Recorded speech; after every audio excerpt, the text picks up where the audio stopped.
我那天在直播，然后有个人问我说：“莎莎，你为什么桌子上要放2块硫磺皂？”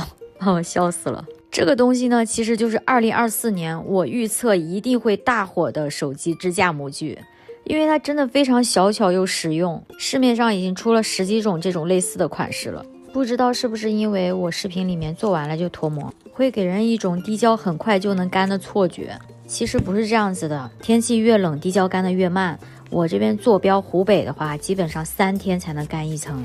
这模具你别看它小，人家还有流沙坑呢，坑越小就越不适合放那种比较大片的流沙内饰，所以里面我给它放的就是光变粉跟小球球。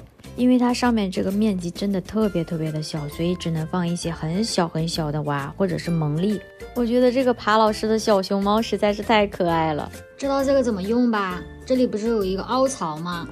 拿出你的手机，把它直接这样卡在凹槽里，这样就是竖着，然后还可以这样横着。如果你觉得这样角度不好的话，你把它往上抬一点，这个手机的角度就好了，是不是很好玩？非常的实用。